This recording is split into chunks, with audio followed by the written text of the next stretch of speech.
Welcome to Shri Shyam steno classes YouTube channel. यहाँ आपको मिलेगी रेगुलर क्लासेज स्टेनो डिक्टेशन की। स्टूडेंट्स, चैनल के बेल आइकन को ज़रूर दबाएं ताकि आपको वीडियोस के नोटिफिकेशन मिलते रहें। स्टूडेंट्स, इस वीडियो के डिस्क्रिप्शन में व्हाट्सएप ग्रुप का लिंक दिया हुआ है, उससे आप हमारे व्हाट्सएप ग्रुप से जुड़ सकते हैं। और यदि आप नए स्टूडेंट हैं तो स्टेनो कोर्स ज्वाइन करने के लिए डिस्क्रिप्शन में दिए गए नंबर पर कॉन्टेक्ट करें। Now ready for dictation. Start.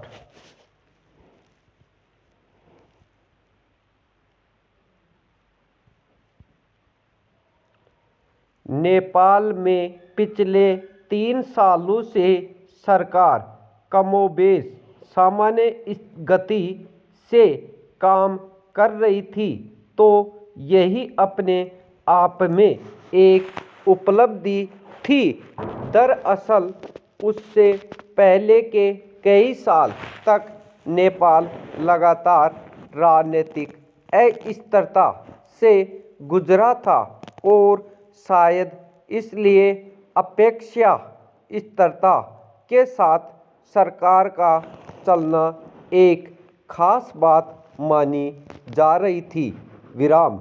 लेकिन रविवार को नेपाल में जो हुआ उससे एक बार फिर राजनीतिक उथल-पुथल का नया दौर शुरू हो गया है। गौरतलब है कि नेपाल में प्रधानमंत्री के.पी. शर्मा ओली ने मंत्रिमंडल की आपात बैठक में संसद को भंग करने का फैसला लिया और इसे राष्ट्रपति विद्यादेवी भंडारी को भेज दिया। एक आकलन यह है कि मौजूदा संसदीय दल, केंद्रीय समिति और पार्टी सचिवालय में प्रधानमंत्री के.पी. ओली अपना बहुमत खो चुके हैं। लेकिन इस मसले पर आंतरिक बैठक करने और उसका हल निकालने की कोशिश करने के बजाय उन्होंने संसद भंग करने का फैसला ले लिया।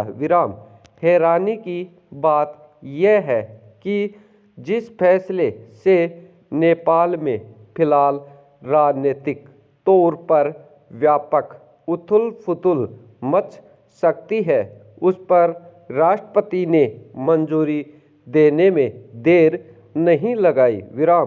उन्होंने ओली सरकार की सिफारिश के मुताबिक देश की संसद यानी प्रतिनिधि सभा को भंग करने के बाद आनन-फानन में मध्य अवधि चुनावों की घोषणा कर दी।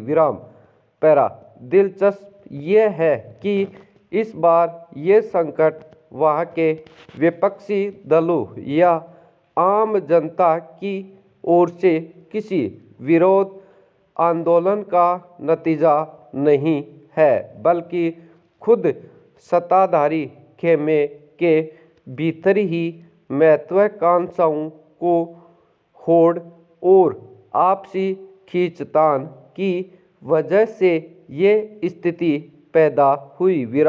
इसे खुद नेपाल के प्रधानमंत्री के.पी. ओली ने सार्वजनिक रूप से जाहिर किया कि कुछ नेताओं की अवांछित गतिविधियों के कारण ऐसे हालात पैदा हुए। हालांकि बीते कुछ समय से सत्ताधारी दल के भीतर मौजूद दोनों खेमों के बीच परोक्ष रूप से खींचतान चल रही थी और इसे अंदरूनी तौर पर सत्ता संघर्ष के रूप में देखा जा रहा था।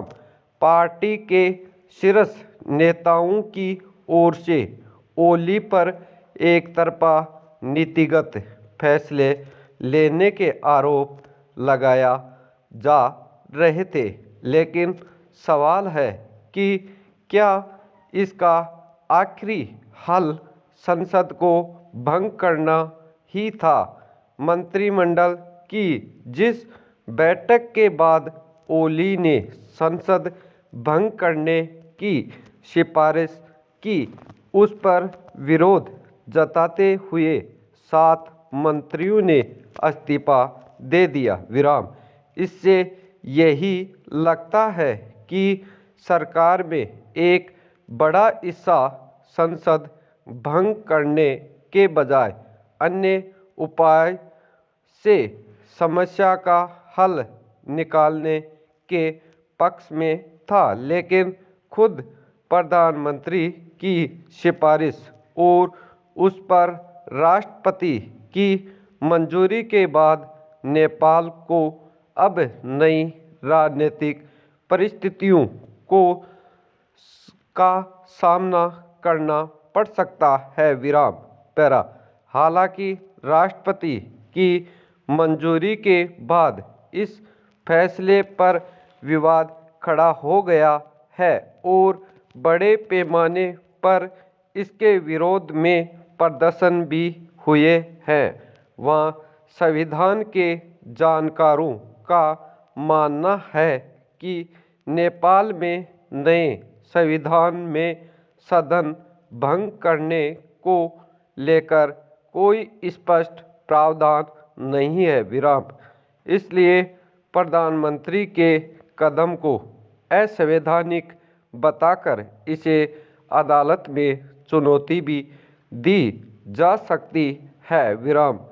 दरअसल राजशाही के युग की समाप्ति के बाद नेपाल लंबे समय तक बनी रही राजनीतिक अस्थिरता के मद्देनज़र नए संविधान में संसद को भंग करने के प्रावधान से बचा गया, लेकिन अब अगर राष्ट्रपति की ओर से अपने फैसले पर पुनः विचार नहीं होता है तो नेपाल को संकट काल का भी सामना करना पड़ सकता है। यूं मौजूदा सरकार के चीन प्रेम और भारत के प्रति नकारात्मक रवैये की वजह से खुद नेपाल में ही विरोध की स्थिति खड़ी हो रही थी।